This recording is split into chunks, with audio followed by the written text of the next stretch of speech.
ठीक है, तो अब देखते हैं सबसे पहले आलमी फैक्ट। जी भाई, अगर आपकी आवाज आ रही है तो ठीक है, हम खुशकिस्मत। अस्सलाम वालेकुम मुफ्ती साहब। वालेकुम अस्सलाम।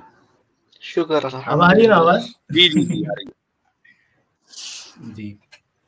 तो मुफ्ती साहब, आज का दौर एआई का दौर है और एआई की मदद से मुश्किल काम भी बहुत आसानी से किए जा रहे हैं और आगे चलकर ये टेक्नोलॉजी कितना कितना इम्प्रूव करेंगी, इसके बारे में हम अंदाजा भी नहीं लगा सकते। अच्छा, इजराइल का एक हिस्टोरियन और फिलोसोफर है, उसका नाम उसका समय नाम में क्या? एआई अपने खुद के रिलीजियस टेक्स्ट। जी, आपकी आवाज बीच में रुक गई थी, आप फिर से वो इजराइल का हिस्टोरियन उसके आगे बताएं। इजराइल का एक हिस्टोरियन और फिलोसोफर है, उसका नाम युवाल नोआ हरारी है। हाँ हाँ हाँ। उसका कहना है कि आने वाले समय में एआई अपने खुद के रिलीजियस टेक्स्ट कंपोज कर पाएंगे, वो खुद का धर्म क्रिएट करेंगे, वर्शिपर बनेंगे। तो जैसे कि हम देखते हैं कि कुरान पाक अपने आप में एक मौजज़ा है और इसमें फ्यूचर भी एग्जैक्ट प्रेडिक्ट किया गया है और कलाम मजीद में मैथमेटिकल मिरेकल्स भरे पड़े हैं और भी बहुत सारी चीज़ें हैं, जैसे जिसे कि एक किताब की शक्ल में लिख पाना आम इंसानों के लिए बिल्कुल नामुमकिन सा काम है। लेकिन अगर एआई कुरान जैसी किताब लिखने का मन बना ले तो क्या ऐसी किताब वो लिख पाएगा? और अगर वो लिख देता है ऐसी किताब, तो क्या कुरान मजीद का ये चैलेंज पूरा नहीं हो जाएगा कि आप इस जैसी एक सूरत बना लाइए? ठीक, बहुत अच्छा सवाल है और इसके ये असल में कसीरुल जिहत सवाल है, इसमें मल्टी डायमेंशनल, इसमें कई सारे सवालात आ गए। पहला सवाल तो ये है कि आपने कहा कि भाई आगे एआई जो है वो अपने जो रोबोट्स हैं वो अपने रिलीजन बनाना शुरू कर देंगे। ये इस तसव्वुर के ऊपर दरअसल डिपेंड करता है कि ये जो रिलीजन हमारे इर्द गिर्द हैं ये सब के सब इंसानों ने बनाए हैं, इंक्लूडिंग इस्लाम। तो चूंकि इन लोगों का ये तसव्वुर है तो इसलिए ये समझते हैं कि जो एआई रोबोट्स होंगे वो भी रिलीजन बनाएंगे, चूंकि इंसानों ने रिलीजन बनाए हैं। ये दरअसल इस पर ये सवाल इसलिए जहन में आता है, ये लोग ये ऑब्जेक्शन इसलिए करते हैं कि जो एआई टेक्नोलॉजी है वो उसको सही तरीके से खुद समझ नहीं रहे हैं। और वो इसलिए कि दो तरीके हैं एआई टेक्नोलॉजी के। पहला तरीका ये है कि जो उस टेक्नोलॉजी का या उस सॉफ्टवेयर का जो क्रिएटर है वो किस तरीके से प्रोग्रामिंग कर रहा है उस रोबोट की। मान लीजिए अगर उसने ये प्रोग्रामिंग की है एआई सॉफ्टवेयर की या रोबोट की कि वो एक आइडियोलॉजी क्रिएट करें, तो आइडियोलॉजी क्रिएट कर देंगे। तो क्या इंसान आज कोई मजहब नहीं बना सकता? बिल्कुल बना सकता है, लेकिन जो मजहब इंसान बनाएगा क्या आप उसको ये कहेंगे कि ये खुदा का दिया हुआ मजहब है? नहीं कहेंगे। तो ऐसे ही अगर इंजीनियर की, आईटी प्रोफेशनल की, जो एआई प्रोफेशनल है उसकी प्रोग्रामिंग की वजह से कोई रोबोट अगर रिलीजन बना रहा है तो बिल्कुल ऐसे ही जैसे कि इंसान बना सकता है और उस इंसान के बनाने से खुदा के दिए हुए मजहब पर कोई फर्क नहीं पड़ता, तो एआई के बनाए हुए मजहब से भी कोई फर्क नहीं पड़ेगा। Point number 1। Point number two ये है कि एआई रोबोट्स या सॉफ्टवेयर जो हैं वो कुरान जैसी किताब या उससे बेहतर लिख देंगे। ये भी दरअसल इस चीज को कि एआई काम कैसे करता है उसको ना समझने की वजह से है।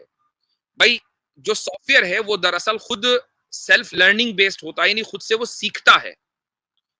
अब आप ये देख लें कि ये जो बहुत मशहूर आजकल चल रहा है चैट जीपीटी, ये क्या है? ये रोजाना की बुनियाद के ऊपर सीख रहा है। किससे सीख रहा है? इंसानों से सीख रहा है। तो अगर कभी किसी चैट जीपीटी या इस तरह के किसी और एआई सॉफ्टवेयर ने कुरान जैसी किताब लिख दी तो वो सीखा कहां से? कुरान से ही सीखा। हमारा चैलेंज उस वक्त टूटेगा जब वो कुरान से न सीखे। अब बगैर कुरान से सीखे हुए वो कोई ऐसी किताब लिख दे कि जो कुरान से बेहतर हो, फिर देखते हैं हम तो ऐसा आए। लेकिन अगर कभी कुरान से बेहतर भी आएगा जिसको लोग कहेंगे कि ये कुरान से बेहतर है, तो वो कुरान की बुनियाद पर ही होगा। तो फिर चैलेंज किस बात का? मेरे से ही सीखकर अगर मुझे आजमाओगे तो फिर मुझे कहां आना हुआ? सीखा तो मुझसे ही। तो एक बात, अब आज की जो रिपोर्ट मैंने अभी थोड़ी देर पहले, शायद एलन मस्क ने एक ट्विटर स्पेस किया है, उसमें उसने अपनी नई एआई कंपनी का इंट्रोडक्शन किया है। उसने कहा है कि ये सेफ एआई है और वो इस तरीके से कि ये जो है जो इंसानों के जो एक्सपीरियंस हैं ये उनको दरअसल सीखेगा, यानी ये इंसानों से हटकर कोई नई चीज नहीं होगी, बल्कि जैसे जैसे इंसानों ने सीखा है वो चीजें, उनके जो इमोशंस हैं, उनके जो ख्यालात है, उनके अंदर जो सिंपैथी है, उनके अंदर जो फेयरनेस है, जस्टिस है, वही चीजें उस एआई सॉफ्टवेयर के अंदर होगी। इस तरीके से जो एआई सॉफ्टवेयर आगे चलकर ये जो रोबोट्स होंगे वो सेफ होंगे, वो इंसान को, या ह्यूमन सिविलाइजेशन को डिस्ट्रॉय नहीं करेंगे। अगर यही बात है तो ऐसा हो सकता है कि कल को कोई रोबोट, अगरचे वो रोबोट है, मुकल्लफ नहीं है, लेकिन चूंकि उसने इंसानी एक्सपीरियंस को सीखा है, तो हो सकता है कि बहुत से रोबोट कलमा भी पढ़ते हुए नजर आए। उसके लिए भी लोग तैयार रहने चाहिए। जी, मुझसे इसमें मैं अगर थोड़ा-सा ऐड करूँ जी कि असल में बदकिस्मती ये है कि हजरत माजरत, अगर आप ऑडियो से ज्वाइन होना चाहते हैं तो अभी हो लीजिए, अभी खाली है जगह।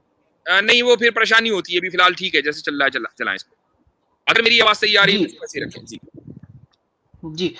मुझसे मैं ये कह रहा था कि मसला यहाँ आता है कि हम जब भी कोई चीज़ देखते हैं तो उसको ज़्यादा हाइप कर लेते हैं। अब क्योंकि एआई के बारे में पिछले 10, 15, 20 सालों में बहुत सी मूवीज़ बनी कि किस तरीके से कोई एक रोबोट था, वो थोड़ा-सा पागल हो गया, बौखला गया और उसने अपने पूरी एक वो फ़ौज बना ली। तो असल में होता ये नहीं है। एआई का, जैसे मुफ्ती साहब ने भी कहा, कि वो वही काम करेगा जो आप उसको इनपुट देंगे। वो सारा इनपुट बेस्ड काम करता है। मिसाल के तौर पे अगर एक इंसान जो है वो एक चीज़ सीखता है या एक चीज़ वो सोचता है, एआई क्या करेगा? अगर एक इंसान को एक किताब आती होगी तो वो जितने इंसानों को जितनी किताबें आती हैं इस पूरी दुनिया में, जिनको ज़ुबानी याद है, उसको वो सारी किताबें याद होंगी और कुछ एक्स्ट्रा नहीं कर पाएगा वो, एक चीज़। दूसरी ये चीज़, एआई में क्योंकि 2 चीज़ें नहीं है, एक उसमें इमोशनल इंटेलिजेंस नहीं है और दूसरा उसमें कॉमन सेंस नहीं है, ना कभी होगी। इमोशनल इंटेलिजेंस और कॉमन सेंस ये ऐसी चीज़ें हैं जो इंसान को इंसान बनाती हैं। ये 2 चीज़ें किसी और जो है आपको किसी और ऑर्गेनिज्म में नहीं मिलती, या सेल्फ कॉन्शियसनेस जो है वो किसी और आपको ऑर्गेनिज्म में नहीं मिलती। तो इसीलिए ये जो चीजें हैं, आप ये सिर्फ चस्के के लिए आजकल जो है ये बातें चल रही हैं कि एआई जो है कल को हम पे वॉरफेयर कर देगा, हमें ओवरटेक कर देगा। ऐसा कुछ भी नहीं होने वाला है, आप टेंशन ना लें, कुछ भी नहीं। ऐसा हुआ था आज से कुछ साल पहले जब कंप्यूटर का इंट्रोडक्शन हुआ, खासकर इंडिया में, तब लोग डर गए कि हमारी जॉब चली जाएंगी, जैसे आप डर रहे हैं। कुछ भी नहीं होगा, इंशाल्लाह इंशाल्लाह ऐसा कुछ नहीं होगा जैसा आपको कर रहे हैं। ये बस एक शोशा छोड़ा हुआ है इनमें।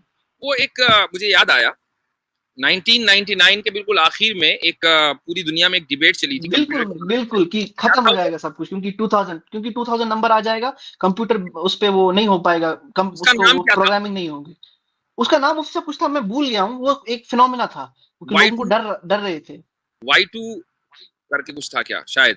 तो बहरहाल मैं उस वक्त जो है यूएस में ही एक शहर में था, और यहाँ पर जब 1999 31 दिसंबर रात के 12 बजने वाले थे, तो जी सारे कंप्यूटर खोल के बैठ गए कि अब ये 2000 का जो हिस्सा है वो नहीं आने वाला। नहीं आने वाला। जी अच्छा, और ये था कि भाई जितने जहाज उड़ रहे होंगे सब एकदम कंप्यूटर प्रोग्रामिंग खराब हो जाएगी, सब गिर जाएंगे, दुनिया खत्म हो जाएगी, और एक हाँ ही हुआ था, कुछ भी नहीं हुआ। बिल्कुल, ये बस ये हवा है और कुछ नहीं, कुछ नहीं, इंशाल्लाह कुछ भी नहीं। जी, जी। अच्छा जनाब, ठीक है, आलमी फैक्ट्स। जी, मुफ्ती साहब आपने बिल्कुल सही फरमाया, दुरुस्त फरमाया आपने। और आपने बोला कि इंसान भी बनाते हैं मज़हब, तो उसमें ख़ामियाँ भी होती है, बराबर है। लेकिन कंप्यूटर जो काम करता है उसमें परफेक्शन होता है ना। और मैं ये नहीं बोल रहा कि वो बना ही लेंगे, मैं बस सवाल पूछ रहा हूँ। एक वीडियो अपलोड किया था इसने, ध्रुव राठी ने, तो उसका वीडियो देखा तो मेरे आवाज दिमाग में कम हो गई सवाल आया। आपकी, सिर्फ मेरे लिए या इनके लिए? ये अच्छा, सबको अभी आवाज आ रही कम है लग सही रही है। आवाज़? जी, अभी आवाज़ आ रही है? अरे यार ये जी बोलें। जी, अभी आ रही है आवाज़? आ रही है। तो मैं ये बोल रहा था कि वो एक एक्सपेरिमेंट भी हुआ था ना कि 2 रोबोट चैटबॉट को आमने-सामने रख दिया था, एक दूसरे से बातें कर रहे थे, और फिर उन दोनों ने, जो रोबोट थे वो, तो उन्होंने खुद की एक लैंग्वेज डेवलप कर ली थी और उसी में वो बातें करते जा रहे थे। तो वो तो इंसानों ने तो नहीं सिखाया था उनको, और जब इन लोगों ने देखा जो एक्सपेरिमेंट कर रहे थे, तो वो डर गए थे उसको देख के, और उन लोगों ने वो बंद कर दिया फिर बाद में उसको। हाँ, पता नहीं कहाँ तक हकीकत है इस वाकये की, मैंने भी सुना है ये। तो देखें, उसमें इन्हीं कंप्यूटर में परफेक्शन होता है। ये जो परफेक्शन है ना, ये बहुत सब्जेक्टिव चीज है कि आप जिस चीज को परफेक्शन कहते हैं वो क्या है।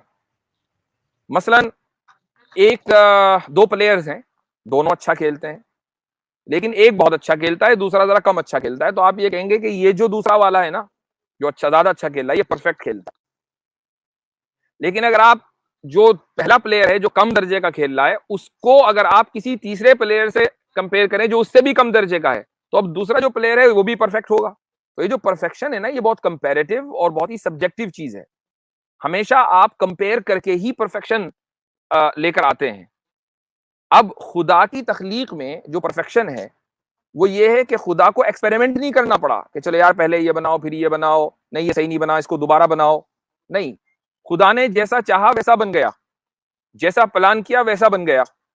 उसने कोई कहीं पढ़ा नहीं, कहीं सीखा नहीं, किसी मॉडल को देखा नहीं, किसी चीज से कंपेयर किया नहीं। ये है परफेक्शन। लेकिन जब एक कंप्यूटर बनता है तो कंप्यूटर जो है, जो प्रोग्रामर्स होते हैं वो खुद सीखते हैं, दूसरे प्रोग्राम से कंपेयर करते हैं, एग्जिस्टिंग टेक्नोलॉजी को इस्तेमाल करते हैं और वो आहिस्ता आहिस्ता आहिस्ता उस जगह पर पहुंचते हैं जहां आज वो टेक्नोलॉजी पहुंची है। ये ओवरनाइट नहीं हुआ है। इसलिए आप इस परफेक्शन को खुदा के परफेक्शन से कंपेयर कर ही नहीं सकते।